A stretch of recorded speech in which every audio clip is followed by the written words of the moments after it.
Samsung Odyssey G7 é um monitor gamer curvo, completo, de 27 polegadas e que tem tudo aquilo que quem joga gosta. Tempo de atualização rápido, alta taxa de atualização com 240 Hz, design futurista, NVIDIA G5, AMD FreeSync e, claro, calma, vocês sabem o que tá vindo, né? Muito RGB. Ele é mais contido do que o Odyssey G9, aquele ultra-wide caríssimo que já passou por aqui. E por isso pode ser uma opção que vai atrair usuários menos exagerados. Mas esse cara aqui, ele tá longe de ser barato e é por isso que precisamos entender tudo o que ele é capaz, seus diferenciais e, claro, te ajudar a descobrir se ele serve pra você. Bora lá?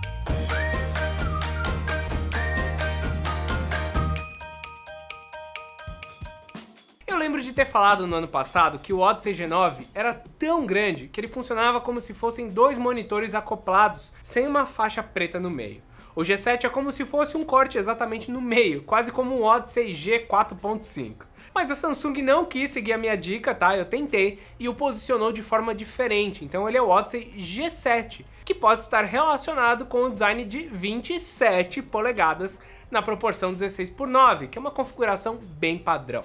Ele não é extravagante igual a versão maior e até por isso pode ser mais chamativo para todo tipo de gamer, que pode usar esse cara aqui como uma tela principal e depois adicionar de forma mais barata uma segunda tela mais simples para acompanhar a sua stream. E quando eu falo que ele é menos extravagante, calma, tá? Porque ele não perdeu o LED RGB, tá? Eu já falei lá no começo, gente, calma, tem RGB! São duas saídas na parte inferior e outra na traseira do monitor, capazes de iluminar o setup e dar aquele clima para jogatina. Mas não é só o LED que ele ficou mais contido, o design na traseira é bem mais sóbrio também. Primeiro podemos comentar sobre o acabamento preto e fosco, que apesar de bem bonito não tem aquele branco futurista do G9. Eu acho esse um baita de um monitor bonito e com uma textura legal, mesmo que o logo da linha Odyssey descentralizada não agregue tanto assim. Eu acho bem interessante também a caixa de LED enorme no centro, que dá uma cara meio de núcleo de energia para o monitor, o que ajuda também a esconder cabos e que ainda pode ser personalizada. Um ponto de atenção é que o pé dele é muito grande, então se você não tem uma mesa espaçosa, talvez o melhor caminho seja colocar o G7 na parede, já que ele tem um suporte VESA 100%. Dá também para utilizar um braço móvel do tipo LG F80N, que a gente geralmente recomenda. É importante pegar um suporte mais resistente porque esse monitor é bem pesado.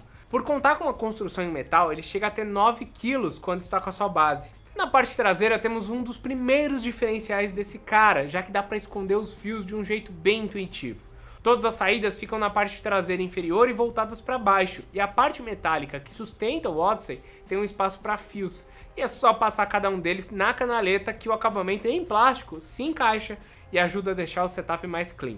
Para quem precisa de mais espaço para organizar os fios, uma pecinha de plástico ajuda a deixar tudo certinho e isso daí é extremamente importante para você também regular a altura. Ah, ele ainda guarda um suporte para o headset. Eu acho que é uma ideia legal, mas não tão prática assim, já que a traseira do monitor normalmente fica em um lugar que não é de fácil acesso. Para aqueles que querem montar um setup gamer e ir alternando ele com o tempo, o Odyssey G7 abre um leque de opções muito legal ao permitir um grande número de regulagens. A primeira delas é o ajuste de altura, e é só ajeitar com a mão mesmo para deixar esse carinha o mais confortável possível. Ele também pode ser utilizado na vertical de forma simples, é um diferencial bacana, apesar de comum em monitores mais caros como esse. Para entrar um pouco mais a fundo nas conexões, nós temos uma configuração um pouco diferente por aqui. São duas portas DisplayPort 1.4 que estão mais presentes em placas de vídeo e que permitem alcançar a resolução Quad HD em 240 Hz. Isso já mostra um pouco mais a intenção desse monitor, que conta com apenas um HDMI 2.0 para algum console ou notebook. Essa conexão é capaz do Quad HD apenas em 144 Hz, algo que um PS5 e um notebook já vão sofrer para fazer, mas que não é o limite desse monitor. O limite mesmo só é alcançado com as DisplayPort. Para fechar, nós temos duas entradas USB que geralmente utilizamos para ligar mais algum RGB, porque sim, lâmpada ou até mesmo algum periférico e fone de ouvido. Bem, a gente já falou bastante e ainda não chegou na parte principal do monitor, que é a tela. O Odyssey G7 traz um display curvo que virou marca registrada da Samsung mesmo em categorias mais básicas, como o CF390. E por aqui temos mais um diferencial. O fato da curvatura com 1000 de raio ser muito mais fechada que a maior parte dos concorrentes, que tem um número de 1500 ou 1800R. A Samsung promete maior conforto visual e uma sensação de maior imersão ao jogar, e também nas tarefas do dia a dia, mas na prática não é uma diferença tão significativa. Mas por que, Bruno?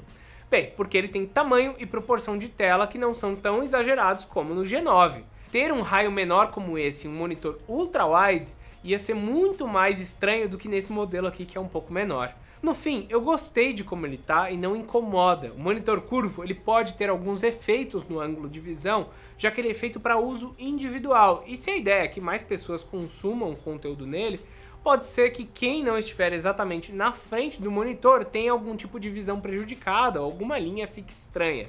Mas não foi algo que eu notei por aqui enquanto eu testava de forma individual, porque de novo, o tamanho do nosso escritório e a pandemia não andam deixando mais do que uma pessoa ficar na frente do monitor. Aliás, o fato dele ser apenas wide tem seus próprios benefícios e malefícios. Para aqueles que dividem o monitor para trabalhar e jogar, a produtividade será um pouco reduzida quando comparado com o ultra-wide, já que telas em paralelo possuem menos área útil. Mesmo assim, a Samsung conta com o aplicativo Easy Setting Box, que permite que você abra até 6 programas ao mesmo tempo. É legal? É, mas não funciona em todos os apps. Dá para baixar no site da Samsung e o passo a passo é bem simples. Ele reconhece o monitor e exibe várias possibilidades de divisão, mas no nosso tempo de uso, a mais confortável foi com 2 aplicativos ao mesmo tempo, o navegador e o Notion. O legal é que se você estiver usando uma segunda tela, no caso do notebook, dá para fazer a mesma coisa por lá, e daí você se torna um monstro da produtividade. O lado bom é que para jogos você mantém um bom desempenho ao mesmo tempo em que não fica com bordas pretas. Hoje em dia tem muito jogo que já está adaptado para o ultra-wide, mas eu sinto uma queda expressiva ou um esforço maior do meu PC com a RTX 2060 ao saltar de um 16:9 para um 21:9. Esse também é o padrão nos campeonatos, então se você quer ser mais pro, não tem por que pegar algo maior. Com relação ao display em si, não tem muito como ser melhor não.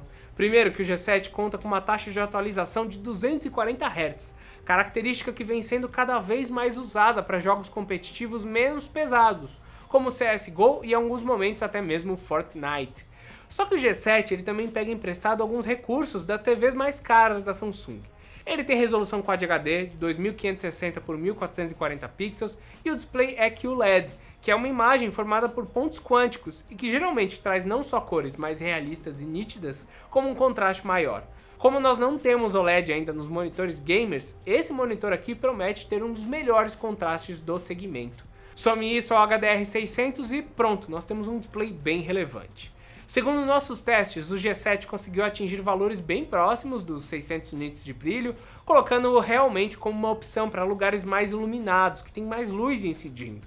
Para aqueles que querem usá-lo para trabalho de cor, para editar um vídeo, para mexer numa foto, também é possível, já que segundo nossas análises com o Spider Pro, ele cobriu quase 100% do espectro sRGB, um resultado bem dentro do esperado quando a gente lembra que a Samsung cobra mais de R$4.000 por ele. Mas de nada ajuda ter um monte de hardware e faltar capacidade de ajuste e software.